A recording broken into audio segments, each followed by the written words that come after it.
Hello, fellow Earth prisoners. Welcome back to part 2 of my exploration into the individual albums of King Gizzard and the Lizard Wizard. Today we'll be going through the 12 songs of 12 Bar Bruise, which during my research I learned that this is actually the official debut album. Which means my first video was actually for an EP. That's extended play for my musically illiterate brothers out there. I had to look it up. Anyway, all this means is that you guys are going to get all the EPs and stuff too now. Yeah, I'm gonna figure out what I don't know, get to know it, and then I'm covering it. Even Teenage Gizzard. But I'm getting ahead of myself. We'll get to that. But for now, let's do it.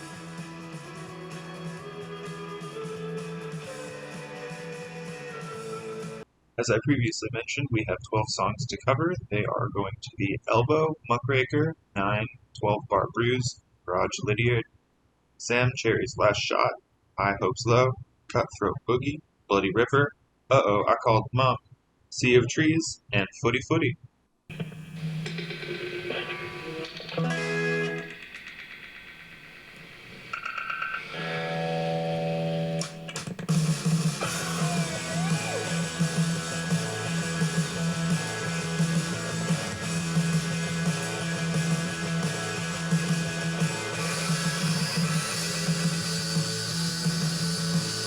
Almost immediately how 7 band members can create an energy that's nearly unmatchable. In the typical early King Gizzard fashion, garage punk riffs waste no time to fill the sound space while the band reminds fans of their love of repetitive lyrics with the simple greeting, "Oh hey hey hey." The first verse gives little information on what the song is actually about though. Maybe it's just me, but you want, you got, you are such a big shot. Sounds like something one would say after being provoked to anger, while, "Cunt, you know me better than to bend my elbow back," would imply a betrayal, by a close friend maybe. But we gather one last line in verse 2 with, "Stab me in the back." I don't think that this is to be a song about a breakup. This is an Australian band. They use the word cunt like Americans would use dumbass or idiot. I think the song is saying this person did something to self-sabotage. People know better than to bend their elbows and stab themselves in the back, but we do it all the time. The repeated hays that follow don't really sound like hays of pain. It's more like hays of surprise, like whatever happened backfired, wasn't expected.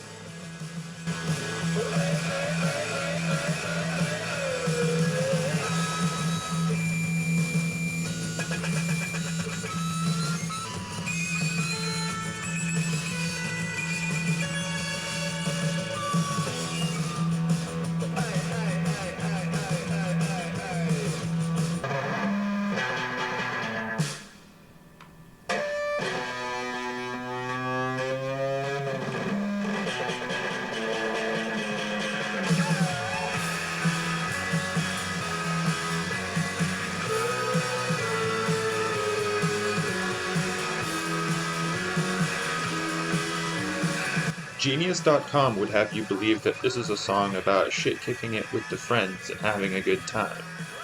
But upon further research, I think that it is about something different. According to Wikipedia, the Muckrakers were reform-minded journalists in the progressive era of the United States from 1890s to the 1920s. They crafted narratives that established their contemporary institutions and leaders as corrupt or immoral. In modern times, the term generally references investigative or watchdog journalism. Clearing cobwebs off one's brain is usually a metaphor for turning on and using a brain that's been out of order for a while. Think Patrick's brain from that one episode of SpongeBob. Ants have come, it smells like rain could relate to the fact that ants have been known to find shelter during and even before rainstorms. It could also be a partial metaphor for a muckraker relating his congressmen and politicians to ants, having built shelters underground to avoid a flurry of different types of storms. While piss and shit off porcelain is a very elegant metaphor for getting rid of some stains. "I'll rake the muck, it's just my luck" can just be seen as the muckraker's job. The job of investigative journalism is to get to the bottom of even the wildest conspiracies. You know, like that human trafficking conspiracy that no one seems to be able to do anything about. Moving on.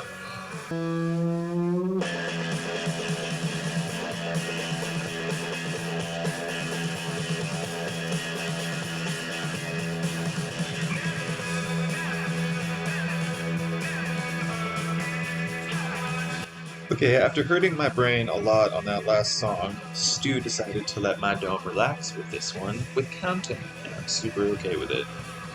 This song is basically about what I would call the merry-go-round phase of being drunk right before blacking out. The lamenting feeling of, I'm not even having a good time. Why did I do this? Never again. I like to imagine the counting as Stu counting his shots, but losing count after like 9, and then just slipping into German. This song has a reverb to it that is borderline traumatic. It will convey the chaotic feeling of drunkenness with elegance, while the slowed end really demonstrates the serenity before blackout.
King Gizzard recorded 12-bar Bruise with 4 iPhones placed around a room and Stu singing directly into one of them, giving it a certain dampened sound.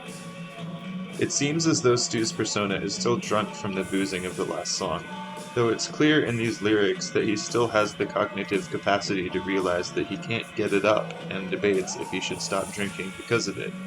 That's not really all. I'd better be slave, I'd make some money. I think this is meant to be an acknowledgement of addiction and how people will let themselves be slaves either for money or said addiction. And when it gets rough, we can bruise some stuff. This might mean through fighting, but the following lines inform us that it's more of a sexual roughness. But look at my dick, I bet you it's limp. Should I quit drink? It makes me think. Verse 2 sheds more light with, I've gotta be strong, make me live long, which is a very simple version of what some men think it means to be a man. But what many don't actually consider while drunk is how it affects judgment. I'd better not wait for a bottle's sake. To me, it feels like I have to decide to stop. The bottle isn't going to let me know when it's time. All of my friends are looking up dresses. They have not seen the booze that I've seen. Given the refrain being 12-bar booze is 12-bar bruise, I think this song is about a person who is aware that they are a slave to addiction, but they've convinced themselves through the warped lens of alcohol that they are just a rough lover. The reality is much more abusive. In a cruel twist, it's not the bruises that cause a second thought. It's the lack of wood. Addiction sucks.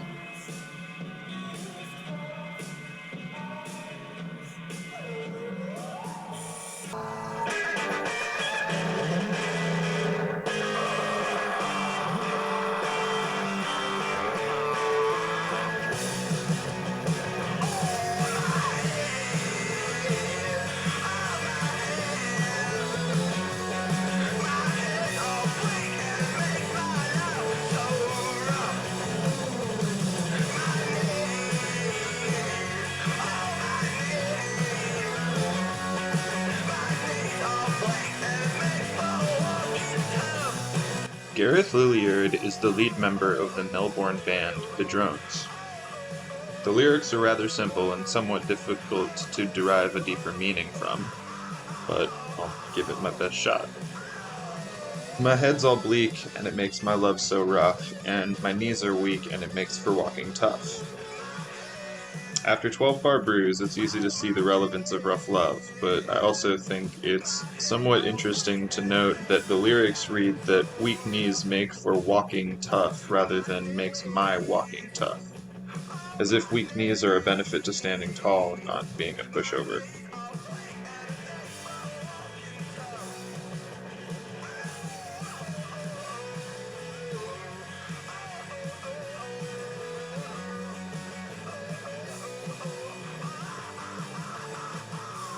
Early that morning, the wagon master of a train came into the post greatly excited and reported that the dead body of a man and horse had been found in the road about 6 miles from the post. The story features dialogue from the book 33 Years Among Our Wild Indians.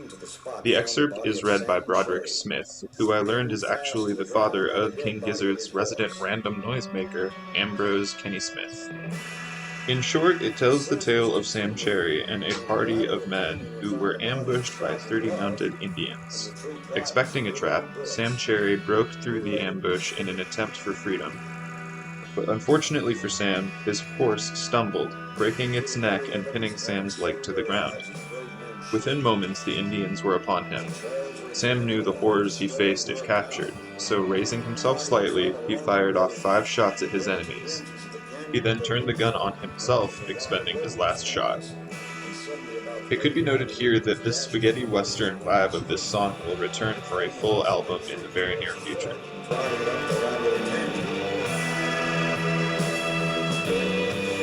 Suspecting a trap, Sam Cherry suddenly turned, dashed through the line of Indians, regained the road, and ran for life away from the fort, followed by a number of yelling savages.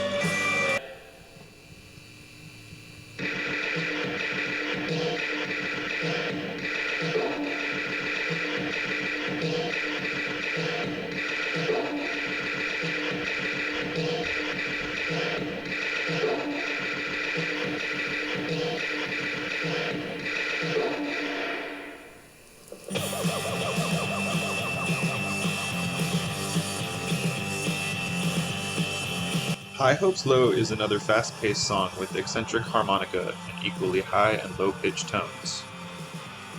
The song lyrically takes place from the perspective of someone who is actually rather humble.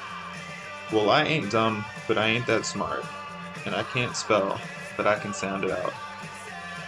Not much to dissect here, and the lyrics of the refrain further reinforce the person's desire for other people to keep their high hopes low. The outro offers more insight as well that our singer is not a hypocrite. He's not slow, his high hopes are low.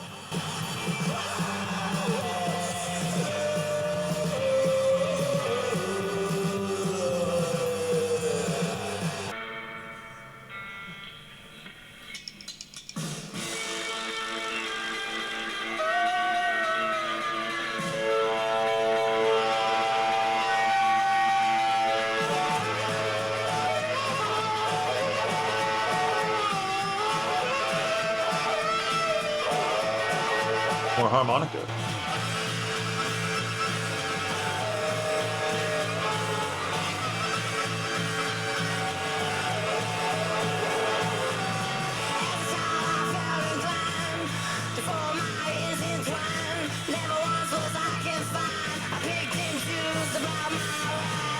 Ambrose, shortened to Ambi, told the story of this song in a YouTube chat from the Murlocs official account. He said, "Cutthroat Boogie is about me getting my throat cut. I was at a party when I was 16 and a friend broke a bottle and was being silly and grabbed me from behind and I leant into the bottle. The bottle cut my neck and blood was pissing out everywhere. The doctor said I was an inch from my jugular, lol. The friend ended up hanging out with gangs and I joined bands. The rest is history." The song is inspired by Carson's 1972 Boogie and was mixed in dual mono, so it sounds really weird in just one ear. This is going to be the first of many boogies, and also this is the first song that we have covered which Stu does not sing. Ambi does.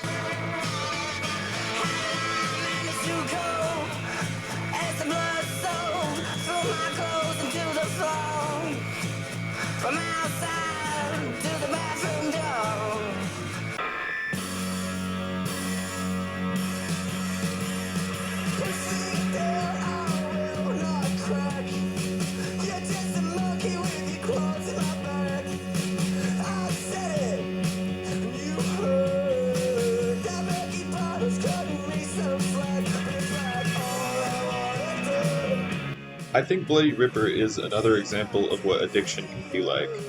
Push me down, I will not crack. You're just a monkey with your claws in my back. And that murky bottle's cutting me some slack. Being the first visuals that we get, it's clear to see the addict seems to be aware of a weight on his back, one which gets a little lighter when the addiction is fed. We then learn more with the lyrics, it's like all I want to do, sink my teeth in you, showing that even though it's a weight with no relief, the addict wants nothing more than to feed it, maybe out of some subconscious desperation to satisfy the beast of addiction.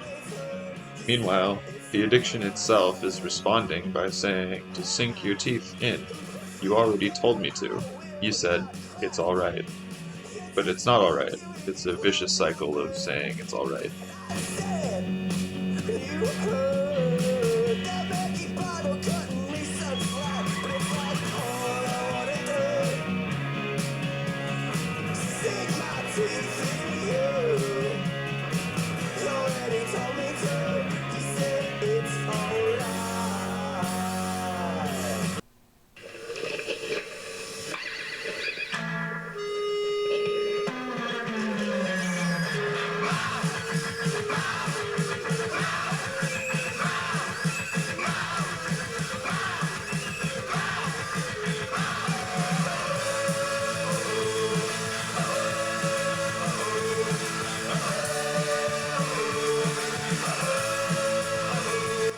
There's a really short explanation for Oh I Called Mom. King Gizzard bassist Lucas Skinner got too high at a music festival in 2011, and after finding himself wrapped in foil in a medical tent, he did the only sensible thing one would do. He called Mom.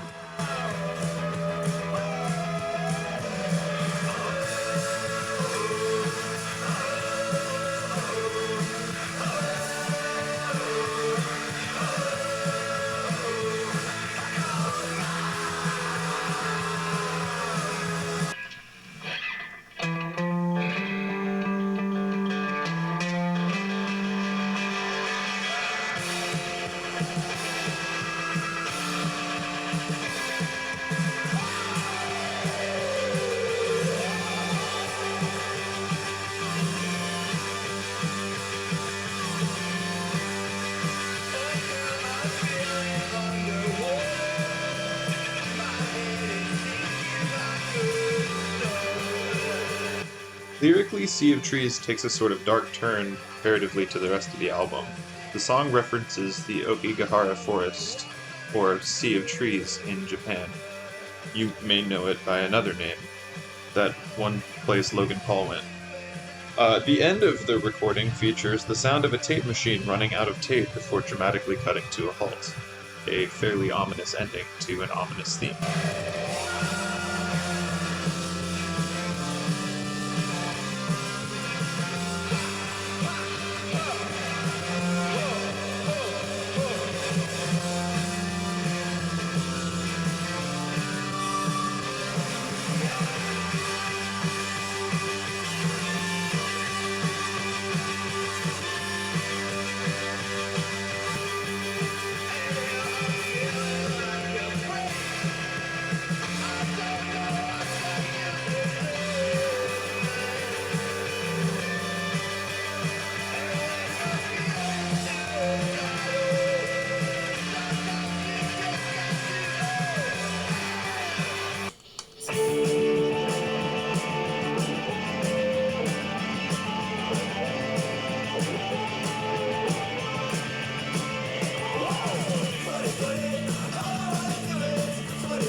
To close out the album, King Gizzard brings out a happy song in an ode to Aussie rules football in the 90s, which were the members of the band's formative years. They felt like this was the shittiest song on the album, Stu's words, not mine, so they put it on as the last song, but I think it's a pretty good ending.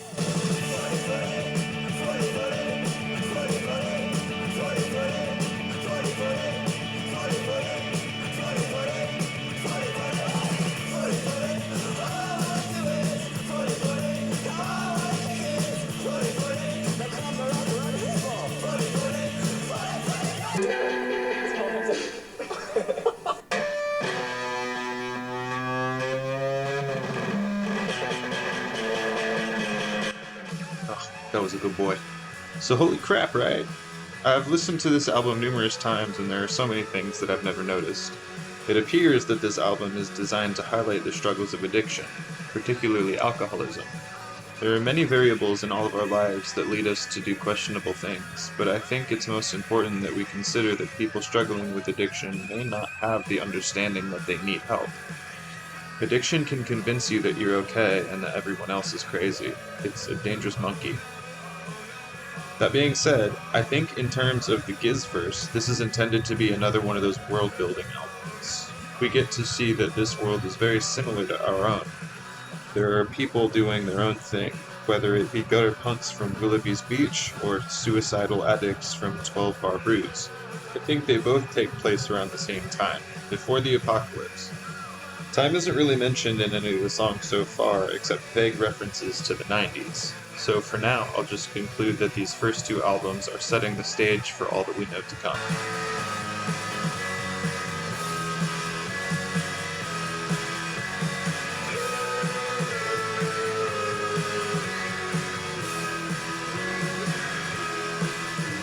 Thank you guys so much for stopping by and listening to my analysis. I really hope that you learned something new. I know I certainly did. Make sure to hit that like button if you enjoyed your stay, drop a comment to tell me what I missed, and please consider subscribing so you don't miss out on future videos and or projects that I'm working on. Next album on the discography is going to be Eyes Like the Sky, so don't miss that. And with all that over and done with, there's just one last thing.